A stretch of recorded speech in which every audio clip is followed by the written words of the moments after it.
Teman-teman IKM dimanapun Anda berada, pada saat ini saya sedang berada di rumahnya Pak Hadi, tepatnya di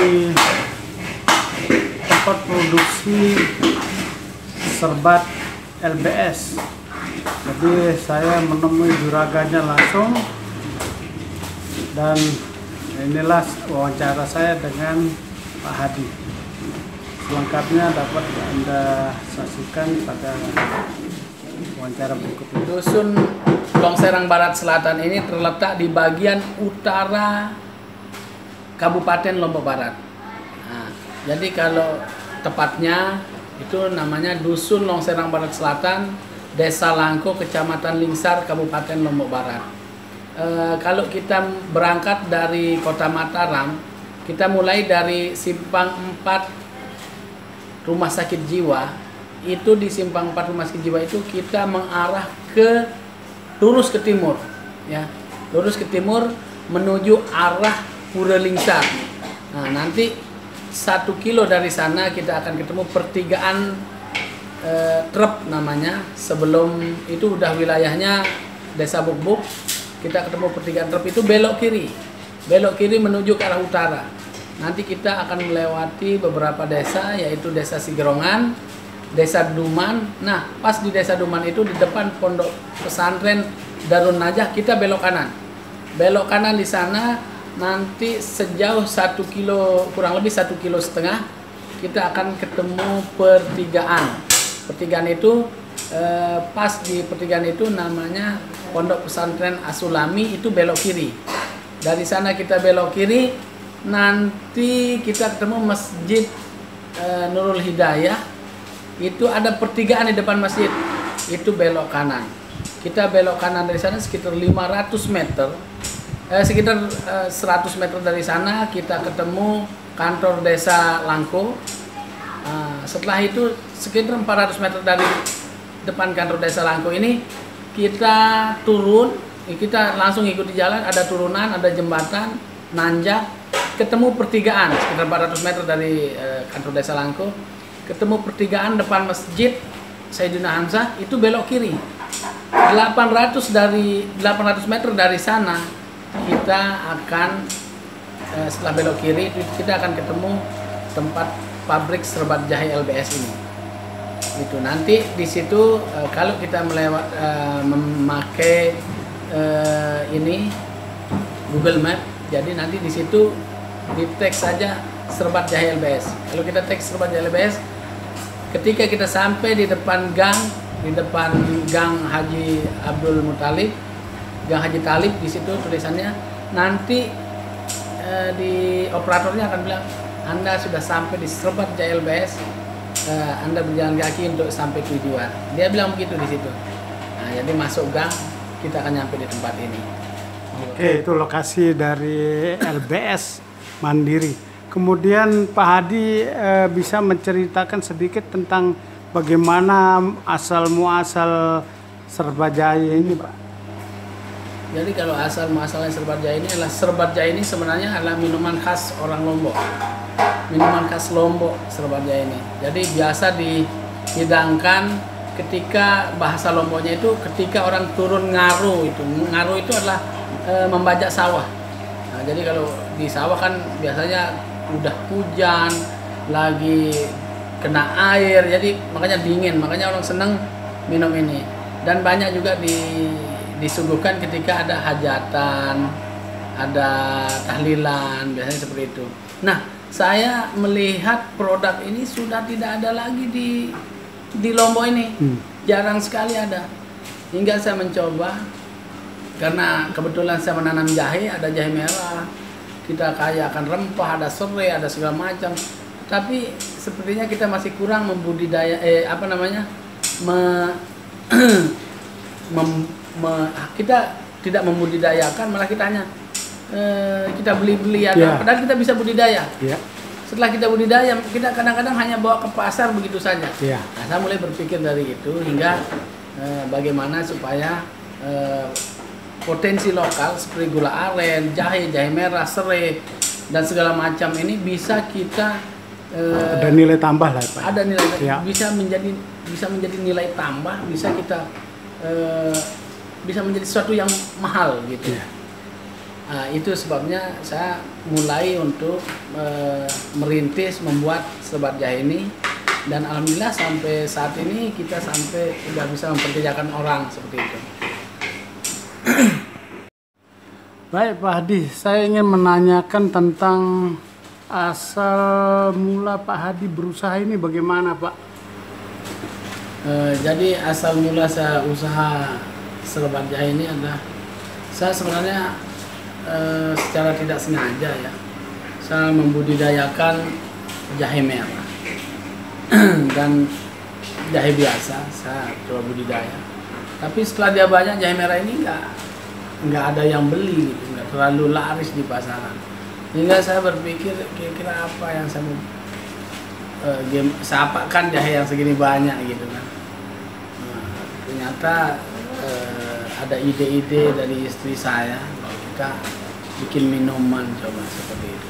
Awal mulanya saya coba pakai gula pasir, tapi di masyarakat tidak begitu diterima karena banyak yang istilahnya takut mengkonsumsi gula berlebih segala macam.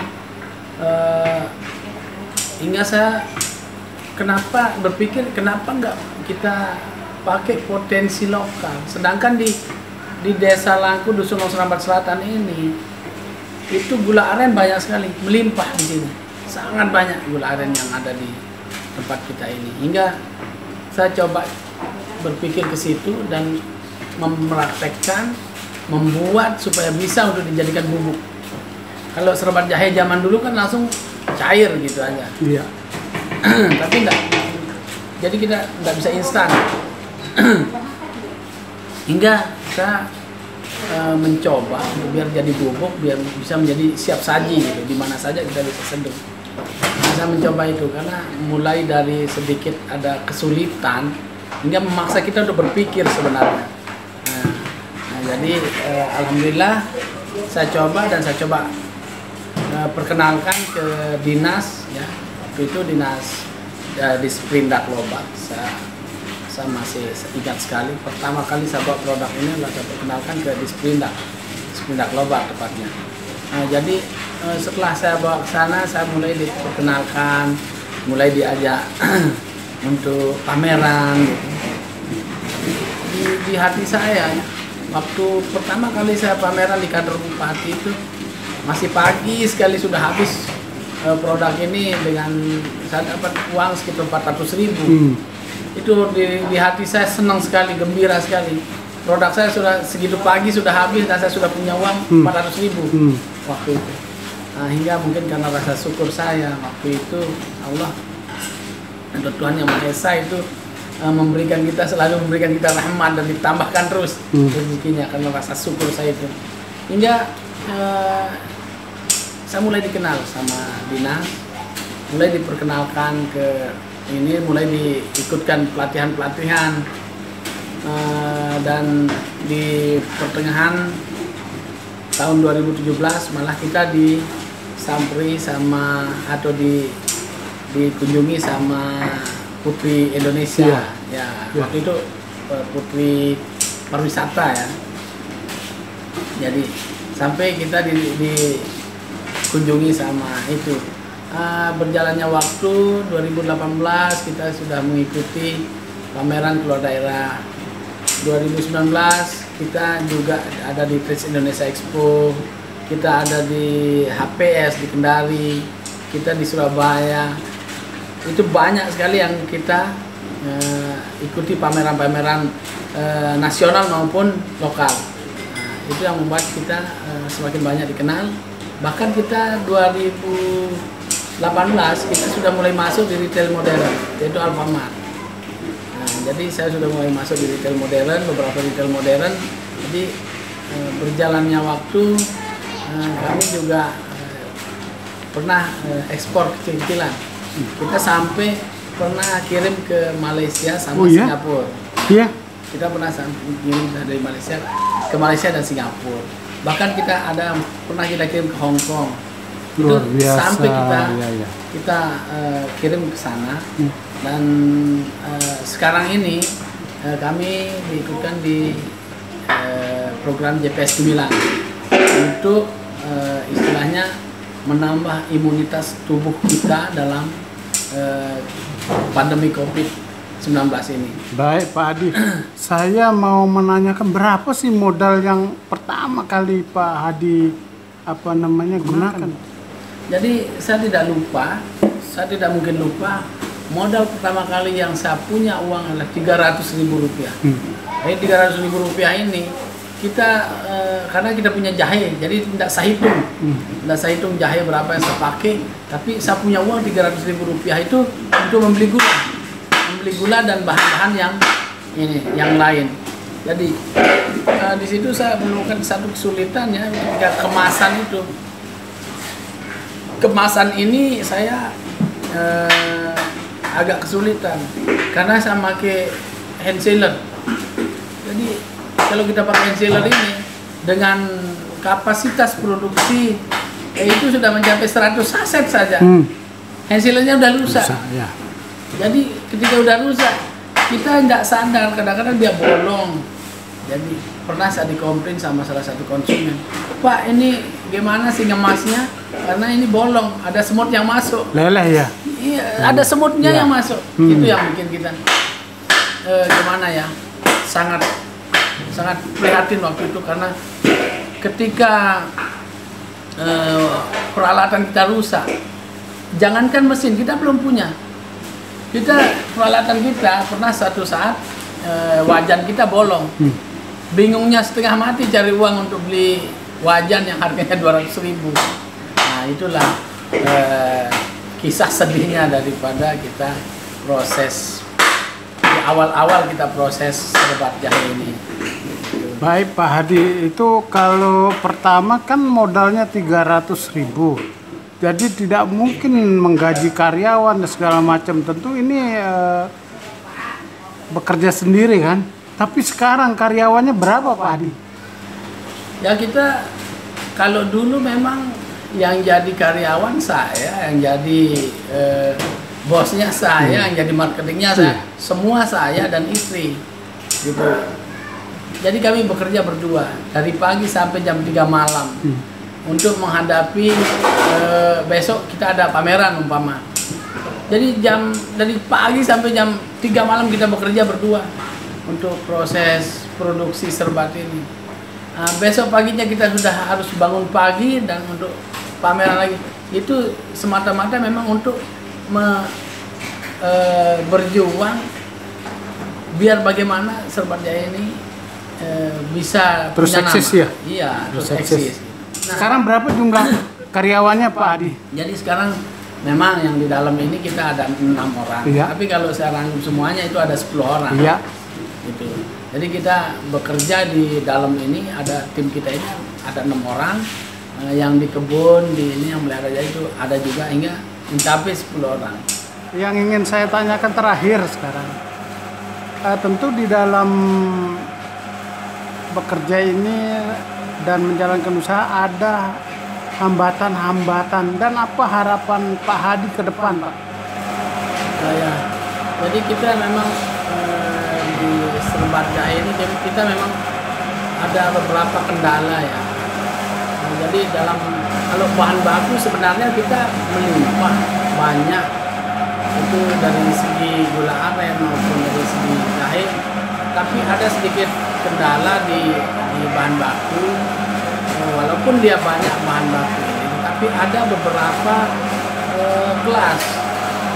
Jadi kelas yang kita pakai gula ini adalah kelas yang nomor 1. Nggak boleh koma-koma sudah, pokoknya nomor 1 ya.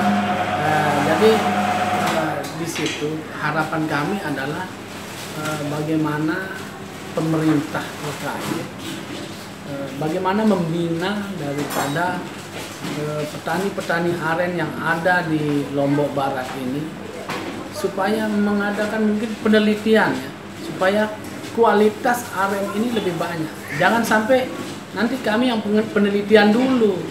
Itu sebenarnya itu tugas pemerintah ya.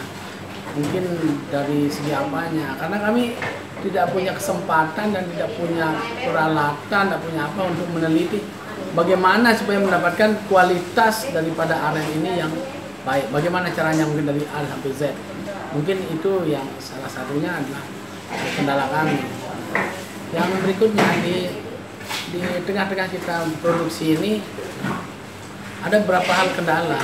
Sekarang setelah menjadi besar, banyak kapasitas produksi harus kita tambah. Kita kendala lagi di peralatan. Karena apa? Karena kita ingin supaya peralatan itu lebih canggih lagi atau lebih ini, dan kita masih kurang punya mesin, hingga kita masih semi manual. Ini belum yang pakai modern gitu, belum pakai teknologi sepenuhnya belum. Nah itu salah satu menjadi kendala kami. Mungkin ada dari investor atau apa yang mau berinvestasi di sini, kita welcome dan kita silakan. Ada yang mau berinvestasi bisa langsung datang ke LBS Mandiri. Baik Pak Hadi, terima kasih atas keterangannya yang diberikan, dan di tempat ini semua karyawan sedang sibuk memenuhi pesanan dari JPS Gemilang ya Pak Hadi ya. Iya, yang akan dipesan. Mungkin itu saja yang kali ini yang bisa kita sampaikan. Semoga apa yang disampaikan Pak Hadi ada manfaatnya.